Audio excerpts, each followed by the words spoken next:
दया करी परम पिता ने। सतगुरु आए दया करी ऐसे दीन दयाले, बंदी छोड़ वृत्तास का जठर अग्नि प्रतिपाले। किसी दयालु दाता खुद परमात्मा आए सतगुरु रूप बना के, ऐसे दीन दयाल ना उनको क्या हो सकता थी से बढ़िया लोग को छोड़ के यहाँ धक्के खाए, काशी में दानक जुलाहा बनाए बने, लोगों ने पत्थर मारे। वो उसी समय ये ज्ञान दिया करते जो दास आज आपको उस परमेश्वर का दिया हुआ अनमोल खजाना बांट रहा है, उस मालिक का दिया हुआ ये ज्ञान आप तक पहुंच रहा है। उनके साथ तो जो जुल्म किए थे वो तो सुन लेते हैं, तो दास की आंखों से आंसू नहीं सूखते। और अब इस दास ने जब परमात्मा के उस ज्ञान को उसके बच्चों तक पहुंचाना शुरू किया, तो दास के साथ कितना जुल्म ढाए, झूठे अफवाहें फैलाई, झूठे मुकदमे बनाया, जेल में डाला। लेकिन समर्थ का संग है, उसका वचन है कि पूरे विश्व में ये ज्ञान जाएगा, पूरे बच्चे उसके परमात्मा की भक्ति किया करेंगे। एक बार पुनः सतयुग जैसा माहौल इस पृथ्वी पर होगा, वो होगा इस ज्ञान से, और भगवान आपका पल पल पर साथ देगा। आप पर बुराई ना करोगे, और बुराई करोगे तो आपको पाप दिखाई देंगे, आप कर नहीं सकते। और जो आपकी आवश्यकता वस्तु होगी भगवान आपको सुबह रखे पाओगा आपके द्वार के सामने। ये वो समर्थ है, कोई बालक नहीं।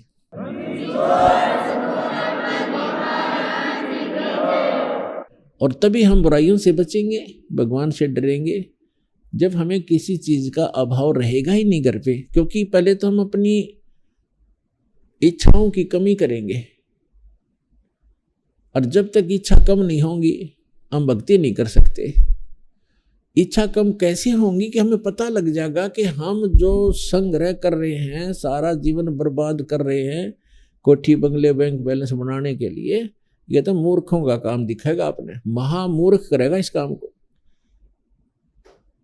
ऐसे बहुत से प्रमाण हैं। एक कबीर साहब कहते हैं आपको फिर ऐसा ज्ञान होगा,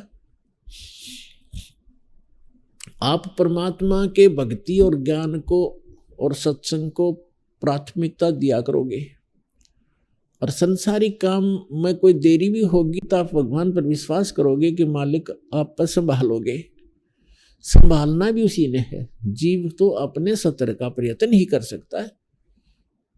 अब जैसे बहुत से ऐसे प्रमाण दास ने इस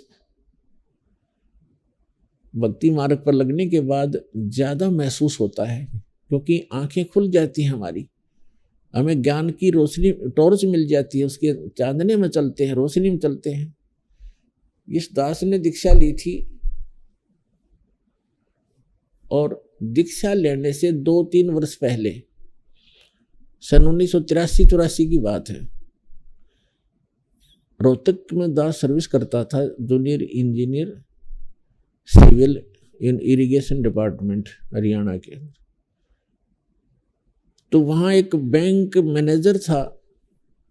बैंक मैनेजर ने रोहतक में सेक्टर 1 के अंदर, सेक्टर 1 में या 3 में ध्यान नहीं इतना, उसमें कोठी बनाई, कुछ तो बैंक लोन दिया, कुछ अपना जुगाड़ जोड़ रहा था। उस समय 3.5 लाख रुपए लगे थे उसके। उस समय के 3.5 लाख राज के 35 लाख। और वो कोठी बनकर तैयार होगी, उसकी मुहूर्त के लिए पंडित बुला रखे, गुरुजी आ रहे, और उधर से सारे अपने रिलेटिव और फ्रेंड्स बुला रखे। पहले तो हवन हवन करना था, फिर उसके बाद गुटी शूटी का प्रोग्राम था अलग से कमरे में। तो सुबह के समय, वो संडे का दिन था, संडे था, रविवार था, और उसको कोई आवश्यक वस्तु लाने के लिए वो स्कूटर उठाकर और बाजार में जा रहा था। मेडिकल मोड़ बोल रहे हैं वहां पर, दिल्ली रोड के ऊपर एक मेडिकल मोड़ है। मेडिकल मोड़ के ऊपर एक 2 व्हीलर से उसका 2 व्हीलर टकरा गया स्कूटर से। स्कूटर उसने तो स्पीड हो रही थी, आगे ध्यान थी, धुन लग रही थी उसकी, गुटी शूटी लाऊंगा और फिर आज मुहूर्त हो गया कोई ठीक है। स्कूटर से स्कूटर टकरा गया, और गिर गया। से पड़ते ही एक फुटपाथ था, फुटपाथ पर लगी कनपटी, वहीं इस प्राण पूरे हो गए उस भाई के। अब मूर्त धरी धराई रहेगी और 3.5 लाख की कोठी खड़ी खड़ाई रहेगी, क्योंकि अपना जाने की तो कुत्ता बन के सैर सपट्टे कर रहा होगा। तो पुण्यात्माओं, हमारे को ये दिखाई देने लग जाएंगे, फिर हम केवल उसी डलों को नहीं ढोएंगे, हम साथ में भगवान आधार जरूर बना के रखेंगे। तो फिर हमारा कोई कार्य ना भी हो तो हम विश्वास सब्र करेंगे, परमात्मा की दया है, इसमें कोई हित है हमारा। तो इस प्रकार पुण्यात्माओं, ये बहुत खतरनाक जो दौर है इस कलयुग का, इसमें थोड़ा सा सुविधा मिली है हमारे को, शिक्षित हुए, अच्छी तरह नहान धोने लग गए, बढ़िया ये इंस्ट्रूमेंट बना बैठे हम, इंटरनेट लगा लिए, हवाई जहाज बना लिए, अरे भगवान से हम कोसों दूर हो गए। एक बार दास एक अपने भगत के यहाँ गया था जहाज से, तो वापस आ रहे थे, मेरे साथ एक और भगत था। तो जहाज स्टार्ट हुआ, हमारा स्वाभाविक है कि हम मंगलाचरण करते हैं, चाहे गाड़ी बैठे हों चाहे वैसे चले सफ़र करते समय, तो मंगलाचरण अवश्य पढ़ते हैं। जो ही जहाज स्टार्ट हुआ, तीन वाली सीट पर बैठे थे हम, दो, एक तीसरा लास्ट में बैठा था, अप टू डेट शायद युवा लड़का 24, 25, 30 साल का। हम मंगलाचरण करने लगे मन मन में, धीरे धीरे ऐसे करके। तो वो जब हमारा वो पूरा हो लिया, तब वो कहता है, आप हमारी मंगल कामना कर रहे थे। अरे वाह, 21वीं सदी में चल रहे हैं और आज भी तुम भगवान मानते हो। आज साइंस ने कितनी तरक्की कर ली है, ये हर वो। हमने बोले हम इस मूर्ख गिला के माथा मारा ही के समझावा इसने, क्योंकि इसकी तो बुद्धि खराब हो रही है, थोड़ा बहुत पढ़ लिख गया होगा, कोई नौकरी बढ़िया होगी इसकी, और ये जहाज बना लिया तो इसने सब कुछ बना लिया, इसका मतलब ये हो गया। तो पुण्यात्माओं, या काल ने हमारे एक और भगवान के बीच में बाधा खड़ी कर दी है, विज्ञान।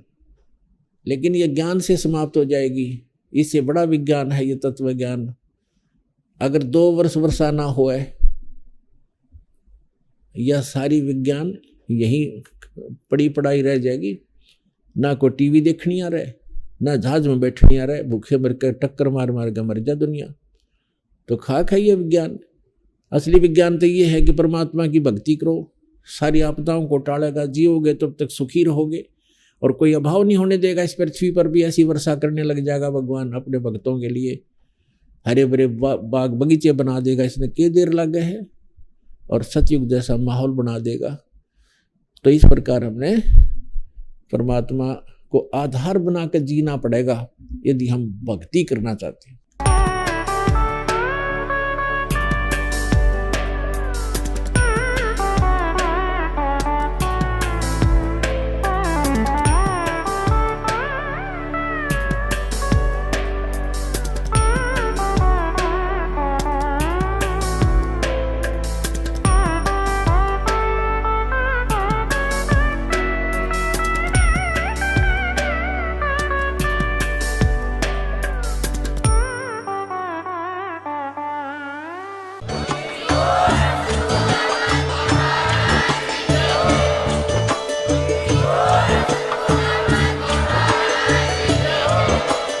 आप सुन रहे थे जगत गुरु तत्वदर्शी संत रामपाल जी महाराज जी के मंगल प्रवचन। अधिक जानकारी के लिए विजिट कीजिए हमारी वेबसाइट www.jagatgururampalji.org। संत रामपाल जी महाराज जी के शुभ आशीर्वाद से पूरे विश्व भर में 500 से भी ज्यादा नाम दीक्षा केंद्र हैं, जिन पर संत रामपाल जी महाराज जी द्वारा ऑनलाइन निशुल्क नाम दीक्षा दी जा रही है। अपने नजदीकी नाम दीक्षा केंद्र का पता करने के लिए संपर्क करें 8222880541।